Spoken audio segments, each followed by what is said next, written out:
Hello and welcome back to another video for Final Fantasy XIV with me, Meoni. This time around we're going over the update to the 5.1 special site. So 5.1 has actually finally got a release date of the 29th of October, and obviously that's just 9 days away from the current date of this video going out. And to celebrate that fact, they've updated the 5.1 website to bring you some up-to-date news on that patch of what the content of it actually entails. Included in this are a lot of the points that were brought up in the recent letter from a producer live, which was part 55, and if you're interested about that, I actually did a breakdown video the other day on that. So first of all, what has exactly been updated?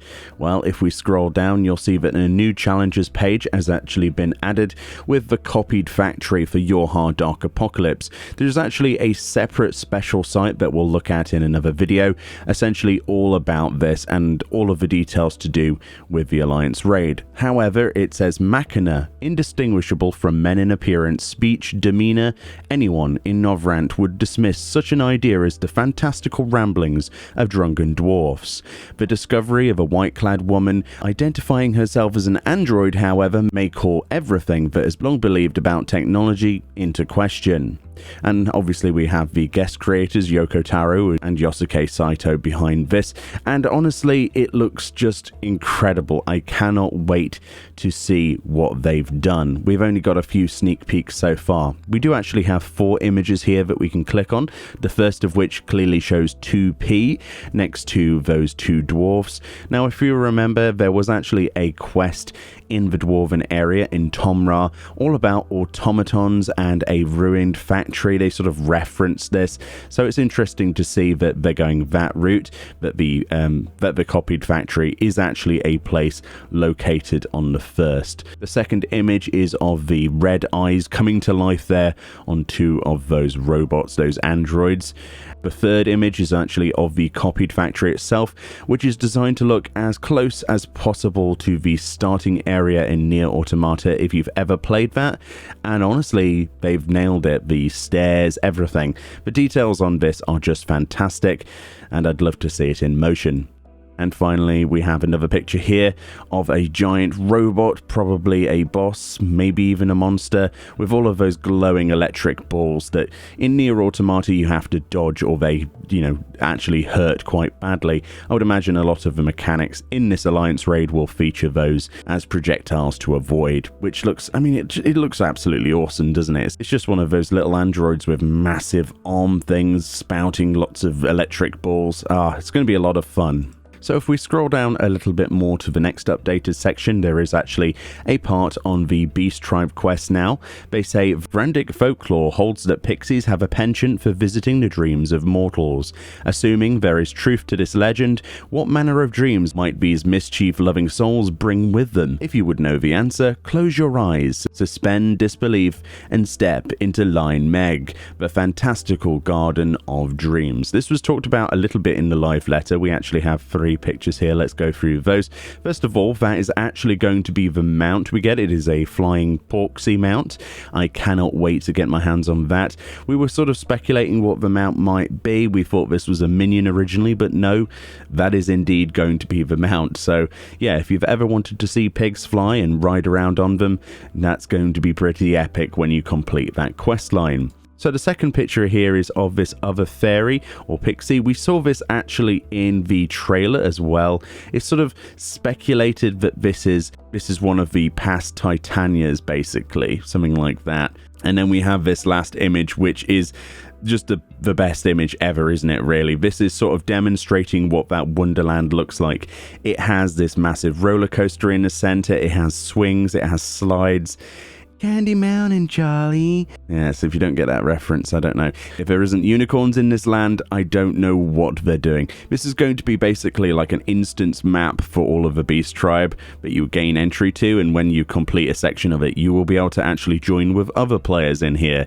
So you can imagine the sort of things. It's like Shadowbringers, you think dark, you think epic, you think edgy, and then you get Candyland. I cannot wait to actually just immerse myself in those areas. I'm going to come out of this really blind very quickly, so everything is so vibrant and just in your face. It's fantastic, and we actually haven't got an area quite like this in the game yet, where the dial is set all the way to like 20 when it comes to color saturation. So yeah, I could just stare at that image for hours and not see everything in it. But yeah, I'll let you do that in your own time. There is a link in the description as usual. So I'm all the hype for that. The second bit actually is something that we've sort of glossed over. There is another custom deliveries client. If you're the sort of person that likes to turn in collectibles, then you'll be happy to know there is a custom deliveries client in this patch. And it's actually revolving around the character we had from the main storyline, Kai Shear. Kai Shear has at long last been reunited with his childhood friends in Yulmore, though he finds the city itself undergoing sweeping changes following the fall of Volfrey. In the hopes of helping to forge a brighter future for his new home, Kai Shear devises a plan to attract visitors to Yulmore, with the beehive playing a central role, of course it is. However, in order to cater to the needs of customers from every walk of life, he must seek the aid of none other than the Warrior of Darkness.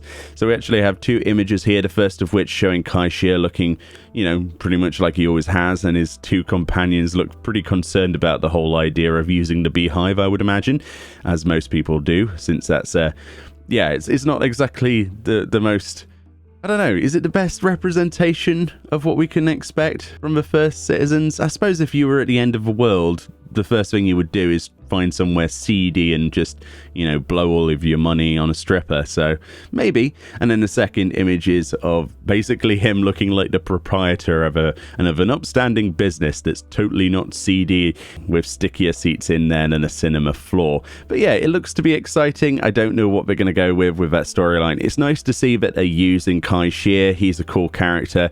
You know, we essentially saved his life on more than one occasion. He's basically repaying the world, and we get some goodies out of it, so I can't wait for that.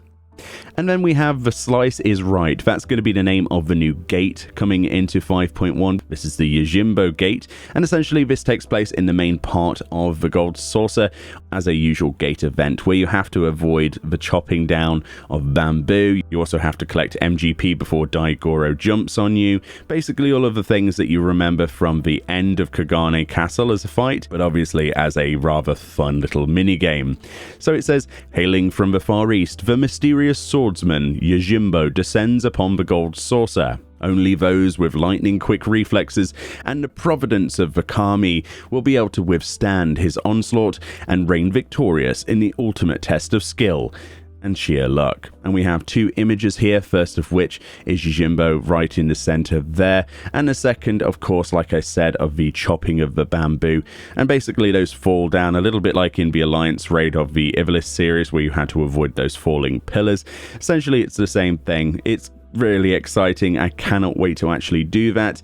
And for me, a lot of the Gold Saucer stuff is more of a main piece of content than it is the ultimate stuff, which we'll come to later. So next up we have new systems, and they're talking about crafting and gathering overhaul. This was featured in the live letter, but they did a little bit of a write-up with a couple of images. They say a great many changes are coming to the world of crafting and gathering in 5.1 and 5.2, enhancing the experience for beginners and veterans alike.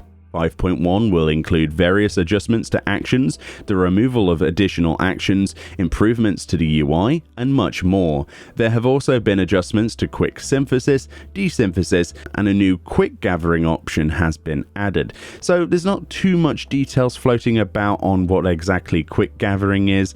I mean, I've missed it if there has been, but there was a lot of stuff about how they've increased the chance of desynthesis to 100%, etc., stuff like that, and they've taken a few of the actions out that sort of did the same thing. Byrogat's Blessing, I believe, is 100% as well now. So that's just one of the changes. But until we get the patch notes for this, we probably aren't going to get the full picture. Just sort of nondescript images to represent those changes. So obviously we've already gone over New Game Plus and the Fellowship system last time we looked at the special site. And that's pretty much all of the additions they put onto the main website. And they've put some new images at the bottom here. here. The only thing that we've not looked at so far is this one, which is a really nice full render of 2p. So if you wanted a white background 2p for your phone or something like that, then you can totally get a hold of it here. In short, I'm very excited for 5.1. There are still a few things that maybe I'm unsure of, especially the Blue Mage content. We'll have to look into that. And I'm not sure that this is the last update for this website. I know there's only 9 days, but they might update this a little bit more before we see the release of the actual patch, considering there's no mention of Blue Mage or Blue Mage log.